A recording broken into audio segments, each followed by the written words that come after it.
அன்பு தேசம். பிறப்புக்கும் எல்லா உயிருக்கும் சாமானியனுக்கும் சம உரிமை வேண்டும். அதுதான் எங்கள் லட்சியம். வெற்றி நிச்சயம்.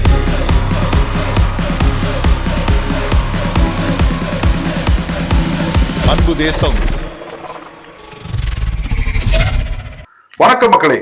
அன்பு தேசம் மீடியா சமூகம் சார்ந்த பிரச்சனைகள் அத்தனை பேரையும் நடுநிலையோடு, உண்மையோடு, நேர்மையோடு உங்கள் மத்தியில் அன்பாய் இருப்போம், அறிவாய் நடப்போம். சாமானியனின் குரலாக உங்களுடைய ஆதரவை என்றும் எப்பொழுதும் தாருங்கள் என்று சொல்லி நம்முடைய சேனலின் அறிமுகமாக பல நேர்மையான நல்ல நல்ல விஷயங்களை மட்டும் தேடி தேடி எடுத்து உங்களுக்காக நாங்கள் ஒளிபரப்ப இருக்கின்றோம்.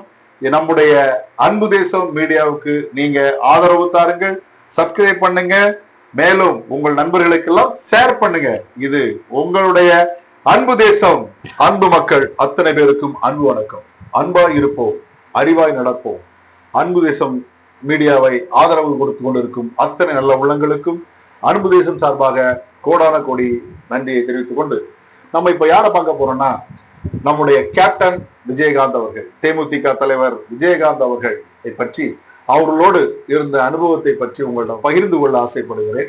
வேற ஒண்ணும் இல்ல, விஜயகாந்த் அவர்கள் அப்படி என்னெல்லாமோ சொல்லிருக்காங்க. ஆனா நான் கேப்டன் விஜயகாந்த் அவர்களை பார்த்த விதம் எப்படின்னா உண்மையிலேயே கிரேட் தான். ஆனா எங்க அப்படின்னு சொன்னா, சுதேசி படம் ஷூட் நடந்துட்டு இருக்கும்போது அந்த படத்துடைய தயாரிப்பாளர் அவங்களுடைய சொந்த மச்சினன் சுதீஷ் அவர்கள் தான் அந்த படத்துடைய தயாரிப்பாளர். அந்த படத்துடைய தயாரிப்பு படம் ராமபுரத்துல கெஸ்ட் ஹவுஸ் ஒரு வீட்டுல நடந்து, அப்ப ரொம்ப ஆர்டிஸ்ட்லாம் வந்திருந்தாங்க. அப்ப ஷூட்டிங் நடந்துட்டு இருக்கும்போது எங்களுக்கு நான் ஜிம் பாய்ஸா போயிருக்கும்போது அங்க படம் ஷூட்டிங் நடந்துட்டு இருக்கும்போது பிரேக் ஒரு மணிக்கு சாப்பிட போறோம்னா எங்களுக்கு சாப்பாட்டுக்கு ஒர்க்குகள் அது இது ஃப்ரீயா இருக்கவங்களாம் போய் சாப்பிட்டாங்க. எங்களுக்கு நாங்க ஷூட்ல இருந்துட்டு இருந்தோம். அப்போ என்னன்னா எங்களுக்கு முன்னாடியே சிக்கன் பீஸு, மட்டன் பீஸு எல்லாமே அவங்கவுங்க சாப்பிட்டு போயிட்டாங்க.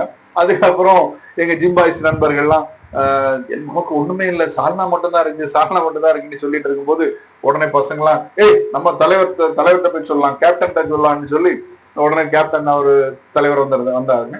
அவங்கள்ட்ட தலைவர் எப்படி அப்படின்னு சொன்னோடனே உடனே கோவப்பட்டாரு. முதல்ல சொல்லிருக்க வேண்டியதானடா, சிக்கன் இல்லையாமலப்பா, ஏன் கொடுக்கலப்பா அப்படின்னு சொல்லி உடனே வாங்கிட்டு சொல்லு, எவ்வளவு சரி நம்ம தம்பிக்கு வாங்கி கொடுங்கப்பா அப்படின்னு சொல்லி சொன்ன ஒரே தலைவர் கேப்டன் விஜயகாந்த் அவர்கள். இது எதுக்காக சொல்லணும்னா, சாப்பாடு விஷயத்தில், அன்னதானம் கொடுப்பதில் எம்ஜிஆருக்கு நிகரா, எம்ஜிஆரை போல் அவர் கொடுக்கின்ற ஆற்றல் படைத்தவர் விஜயகாந்த் அவர்கள் சொன்னா அது உண்மையிலே மிகையாகாது. அவ்வளவு பெரிய பாசம் மிகுந்த ஒரு தலைவர். தமிழ்நாட்டுல எவ்வளவோ நல்ல விஷயங்கள் செய்திருக்காங்க. இப்ப நடிகர் சங்கத்தில் உள்ள பிரச்சனைகளா இருக்கட்டும், நடிகர் சங்கத்துடைய கடத்தை அடைத்த விதமா இருக்கட்டும், நடிகர் சங்கத்துக்காக எவ்வளவோ கட்ட பஞ்சாயத்துகள், படம் ரிலீஸ் ஆகும் போது ஏதாவது பிரச்சனைகளா, தியேட்டர் கொடுக்கலன்னாங்களா, எந்த பிரச்சனையா இருந்தாலும் அவ்வளவு பிரச்சனையும் தானா முன் செய்வாங்க. யாருமே அதை செய்ய மாட்டாங்க. அதுக்கு நமக்கு என்ன, நம்மகிட்ட கேட்கட்டும், நம்ம காலில் விழுந்த பிறகு நம்ம பேசணும்னு நினைப்பாங்க. ஆனா கேப்டன் விஜயகாந்த் அவர்கள் அப்படிப்பட்ட நபர் அல்ல.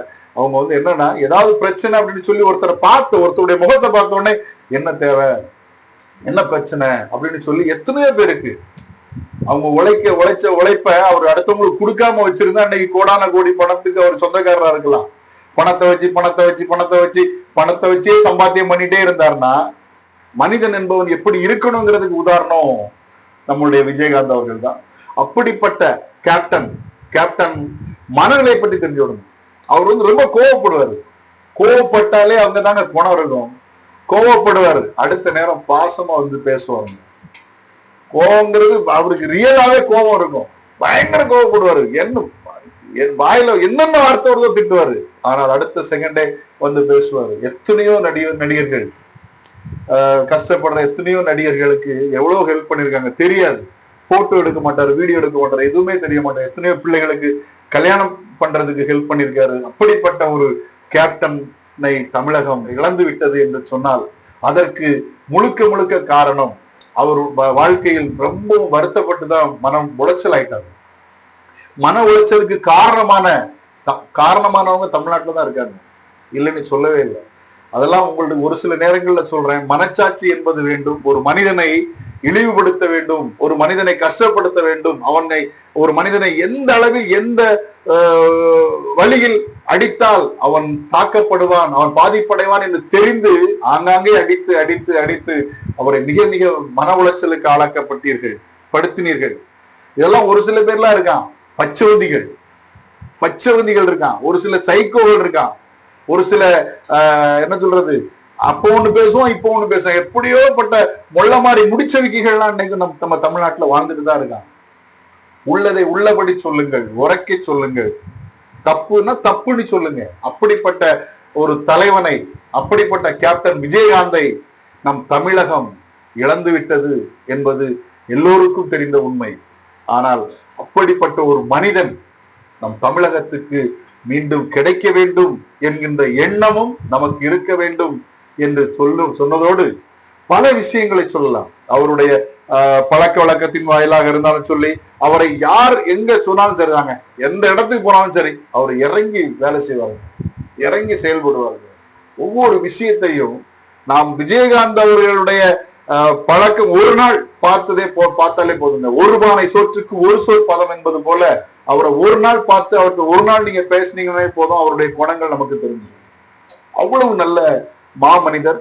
அவர்களோடு பழகின அந்த விதங்கள் எல்லாமே எனக்கு ஒரு புது அனுபவம் தான். அந்த மகிழ்ச்சியில் அந்த ஒரு கேப்டன் தலைவனை, ஒரு கேப்டன் விஜயகாந்த் அவர்களை சந்தித்த விதம் மிகவும் மிகவும் எனக்கு மகிழ்ச்சியாகவும் இருந்தது. ஆனால் இப்படி ஒரு தலைவனை தமிழகம் இழந்து விட்டதே என்ற ஒரு கவலையும் எனக்கு இருந்தது என்று மன வருத்தத்தோடு சொல்லி, இந்த மண்ணுலகை விட்டு மறைந்தாலும் மக்கள் மனதில் நீங்காமல் இடம் பிடித்துக் கொண்டிருக்கும் ஒரு மாசற்ற ஒரு பொக்கிஷம் தான் நம்முடைய கேப்டன் விஜயகாந்த் அவர்கள். இப்பொழுது போய் பார்த்தீங்கன்னா நம்முடைய கோயம்பேட்டில் அவருடைய கல்யாண மண்டபத்துல அவருடைய இடத்துல இன்னைக்கு அது சமாதி இல்லை, அது ஒரு கோவிலாக இன்று மக்கள் எல்லாம் வழிபட்டு இருக்காங்க. தினமும் எவ்வளவோ பேர் சாரசாரையா கியூல நின்று சாமி கும்பிடுவது போல் அவரை இன்னைக்கு கோயில சாமியாவே ஆக்கிட்டாங்க. தினமும் மதிய அன்னதானங்கள்லாம் நடத்தப்பட்டு மிகவும் சிறப்பா நடத்தி கொண்டிருக்கிறாங்க. ஆனா எவ்வளவுதான் இருந்தாலும் ஒரு தலைவன் எப்படி இருக்கிறதுக்கு உதாரணமாக நம்முடைய விஜயகாந்த் அவர்கள், கேப்டன் விஜயகாந்த் அவர்கள் இருந்ததை நினைச்சு மிகவும் பெருமையாகவும் பெருமிதமாகவும் இருந்து கொண்டிருக்கின்றது. மேலும் உங்களுக்கு இந்த மாதிரி தகவல்களை, ஏதேனும் ஒரு சில விஷயங்களை அப்பப்போ உங்களுக்கு அப்பவா சொல்றதுக்காக நம்முடைய அன்பு தேசம் மீடியாவுக்கு நீங்க ஆதரவு கொடுங்க, சேனலை சப்ஸ்கிரைப் பண்ணுங்க, ஷேர் பண்ணுங்க.